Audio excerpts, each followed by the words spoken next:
Have your toothbrush ready? Today, we're looking back at some of the best candy bars ever made. These sweet confections were mixed with a potent dose of nostalgia that immortalized them in the memories of those whose taste buds they touched. From unique creations to blatant rip-offs of classics, these are the candy bars you either miss or missed. Ready for the sugar rush?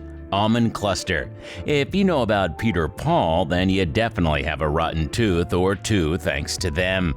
Their list of heavy hitters includes the likes of Mounds and Almond Joy, but only those who were in their heyday know about Almond Cluster.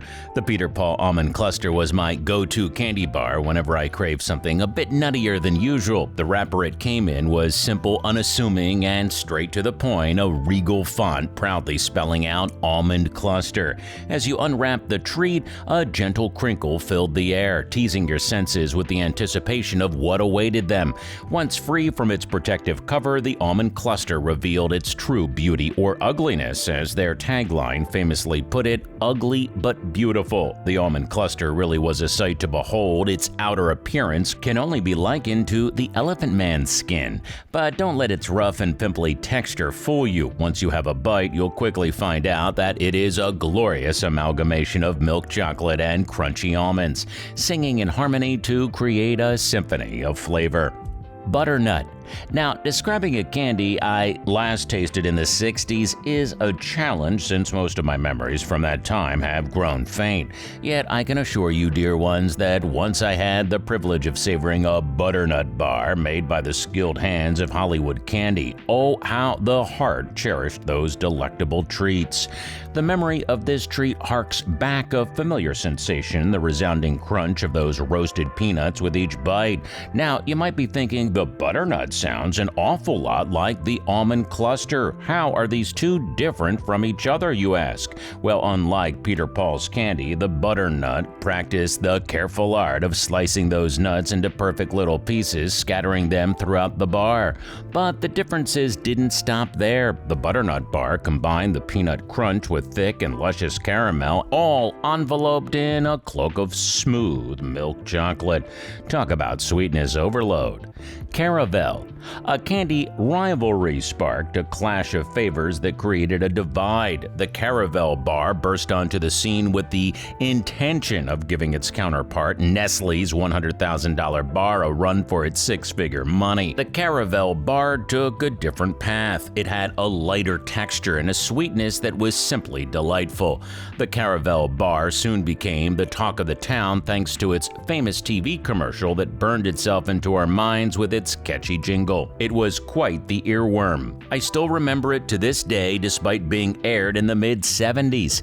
The Caravelle had it all, a tale of candy rivalry, flavor distinctions, and the unforgettable jingle that came with it. Clark Bar. The Clark Bar, proudly Pittsburgh-made, is a marvel of milk chocolate and peanut butter. When you sink your teeth into a Clark Bar, you get a delightful crispiness that makes for a crave-busting experience. The candy boasts a strong cocoa flavor with a richness that can only come from the finest ingredients. Now I have to set things straight. Some of those who remember the Clark Bar might draw comparisons to the Butterfinger, based on appearance and sound alone. But let me assure you, dear ones, the Clark Bar is in a league of its own. It stands apart from its crunchy counterpart with a distinct chocolatey essence, and when it comes to the texture, it carries a touch of smoothness that sets it apart. In your typical Clark Bar, the combination of chocolatey goodness and robust peanut butter flavor takes center stage.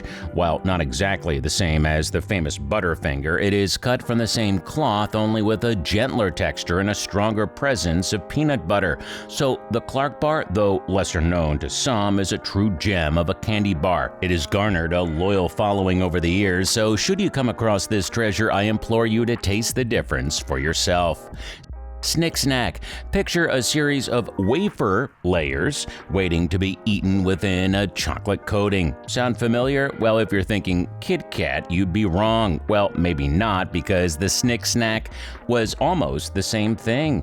Even the name itself was borrowed when Mars tried their hand at the world-famous candy. Oh, the audacity.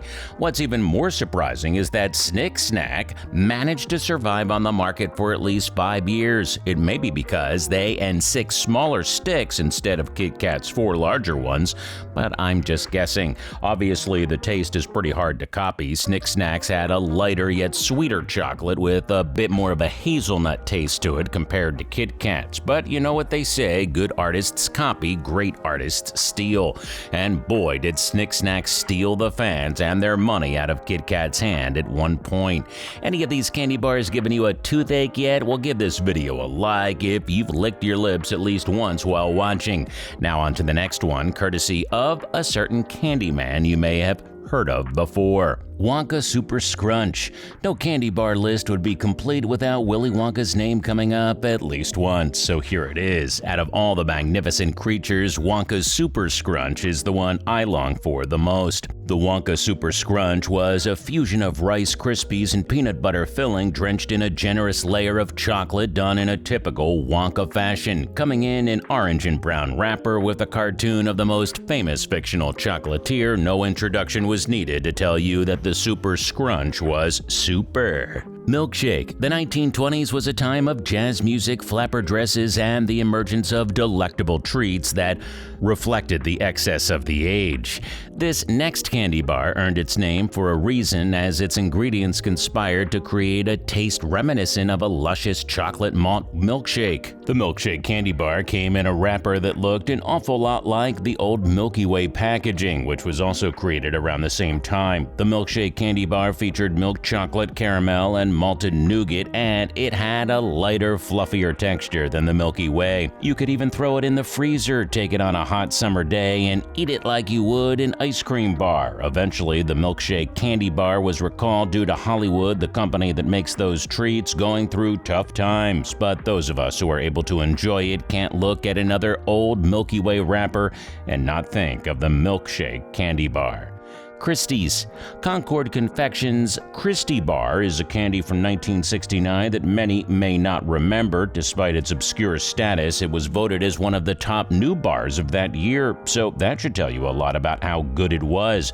But what exactly was a Christy Bar? A Christy Bar was made up of creamy white chocolate with French nougat inside. If I'm remembering right, it even had bits of nuts in the nougat. It was one of the few white chocolate bars you can choose from back then, but given how swell Christie's is, you don't need any other option.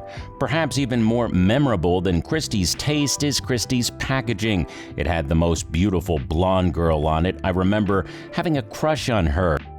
That's enough sweet talk for today. Now, if you'll excuse me, I need to go to the dentist. Which of these candy bars do you miss the most? Tell us in the comments section below. And if you enjoyed the video, please consider subscribing to the channel, and I'll see you in the next one.